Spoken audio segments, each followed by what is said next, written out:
عنوان: یہ کہانی ہے ایک سلائی کرنے والی عورت پر قبر کے عذاب کے بارے میں۔ شبانہ ایک غریب عورت تھی جو سلائی کر کے اپنے گھر کا گزارا کرتی تھی۔ اس کا شوہر کچھ سال پہلے وفات پا چکا تھا۔ اس کے 2 چھوٹے بچے تھے۔ وہ دن رات محنت کرتی، سلائی کے کام سے روزی کماتی، بچوں کی پرورش کرتی۔ اس کا گھر ایک چھوٹی سی کچی بستی میں تھا جہاں ہر طرف غربت اور تنگ دستی تھی، مگر شبانہ کی زندگی کا صرف ایک مقصد تھا: اپنے بچوں کا اچھا مستقبل بنانا۔ شبانہ کی سلائی مشہور تھی۔ محلے کی عورتیں اس کے پاس کپڑے سلوانے آتی تھیں۔ وہ بہت چالاک اور سمجھدار تھی، مگر اس کے اندر ایک بری عادت تھی: وہ ہمیشہ کپڑوں کا کپڑا بچا لیتی تھی۔ جو بھی عورت اس کے پاس سلائی کروانے آتی، وہ کپڑوں کا کچھ حصہ چھپا لیتی، کبھی استری کے نام پر، کبھی سلائی کی غلطی کا بہانہ بنا کر۔ اکثر لوگوں کو شک بھی ہوتا، مگر وہ میٹھی باتوں اور اپنی معصومیت کا ڈرامہ کر کے سب کو منا لیتی۔ اس کے دل میں یہ خیال تھا کہ یہ چھوٹا سا دھوکہ کوئی بڑا گناہ نہیں ہے، یہ تو بس تھوڑی سی چالاکی ہے جو ہر کوئی کرتا ہے، مگر وہ نہیں جانتی تھی کہ یہ ایک گناہ ہے اور ہر گناہ کا حساب اللہ کے ہاں ضرور ہوتا ہے۔ ایک دن اچانک شبانہ پر بخار چڑھ گیا۔ پہلے تو اس نے سوچا کہ عام بخار ہے، لیکن دن بدن اس کی طبیعت خراب ہوتی گئی۔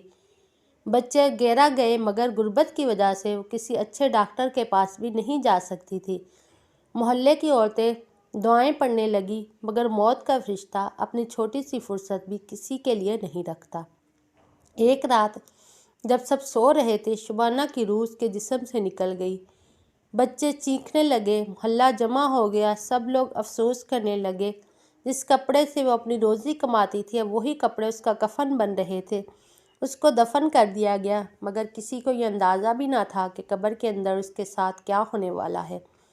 جیسے ہی شبانہ کی روح قبر میں پہنچی، اس کے لیے ایک نیا امتحان شروع ہو گیا۔ پہلے ہی پل قبر تنگ ہونے لگی، وہ چیخنے لگی، مگر اس کی آواز صرف اس کے کان ہی سن سکتے تھے۔ پھر اچانک 2 فرشتے آئے، منکر نکیر، اور ان کے چہرے نورانی مگر ہیبت ناک تھے۔ فرشتے گرجتی آواز میں بولے، تیرا رب کون ہے؟ شبانہ کا منہ خشک ہو گیا، زبان تک چلنا بند ہو گئی۔ وہ جانتی تھی کہ اس کا جواب کیا ہے، مگر اس کے اندر کی بے ایمانی اس کے راستے میں رکاوٹ بن گئی۔ پھر دوسرا سوال کیا گیا، تیرا دین کیا ہے؟ اب تو اس کے دل کی دھڑکن تیز ہونے لگی، اس کے ساتھ کی گئی یہ ہر بے ایمانی اس کی نظروں کے سامنے گھومنے لگی۔ وہ بے چین ہو گئی۔ پھر تیسرا سوال کیا گیا، تیرا نبی کون ہے؟ شبانہ کی روح لرز گئی۔ تبھی اچانک قبر کے اندر کا منظر بدل گیا۔ جو کپڑے اس نے دھوکے سے چھپا کر رکھے تھے، وہ سارے اس کے سامنے اکٹھے ہو گئے۔ وہ ہر کپڑا دیکھ رہی تھی، ہر ٹکڑا اسے یاد آ رہا تھا جو اس نے بے ایمانی سے رکھا تھا۔ پھر اچانک قبر کی دیوار سے ایک ہاتھ نکلا جو اس کی گردن دبانے لگا۔ اس کے جسم پر سینکڑوں بچھو اور سانپ چھوڑ دیے گئے۔ وہ چیخنے لگی، مگر اس کی آواز صرف اسی تک محسوس ہو رہی تھی۔ قبر کی مٹی اس پر تنگ ہونے لگی، جیسے کوئی اسے کچل رہا ہو۔ اس کا جسم جلنے لگا، جیسے آگ اس کے اندر سے نکل رہی ہو۔ دنیا میں لوگ تجھے ایماندار سمجھتے تھے، مگر تو نے بے ایمانی کرتی رہی۔ تو چھوٹی چھوٹی چالاکیاں سوچتی تھی، مگر اللہ کے نزدیک یہ بڑا گناہ تھا۔ اس وقت شبانہ کو سمجھ آیا کہ جو اس نے دنیا میں کیا، وہ اب اسے قبر میں مل رہا ہے۔ ہر وہ کپڑا جو اس نے چھپایا تھا، آج اس کے لیے سزا بن گیا۔ صبح جب قبرستان کا نگہبان قبروں کا جائزہ لینے لگا تو دیکھا کہ شبانہ کی قبر سے عجیب سی بدبو آ رہی ہے۔ اس نے لوگوں کو بلایا۔ سب لوگ اس منظر کو دیکھ کر کانپ گئے۔ مولوی صاحب آئے، انہوں نے کہا، یہ قبر کا عذاب ہے۔ یہ اس بات کی نشانی ہے کہ انسان جو دنیا میں کرتا ہے، اس کا حساب قبر میں شروع ہو جاتا ہے۔ یہ سن کر محلے کی بہت سی سلائی کرنے والی عورتوں نے اپنے گریبان میں جھانکنا شروع کر دیا۔ جو لوگ چھوٹی چھوٹی بے ایمانیاں کرتے تھے، ان کے دل لرز گئے۔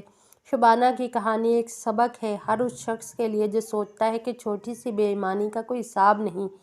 یہ ہمیں یاد دلاتی ہے کہ ہر چھوٹی سے چھوٹی چالاکی بھی اللہ کی نظر سے چھپی نہیں رہتی۔ اللہ ہمیں ہر چھوٹی اور بڑی بے ایمانی سے بچنے کی توفیق دے اور ہمیشہ حلال رزق کمانے کا حوصلہ دے۔ آمین۔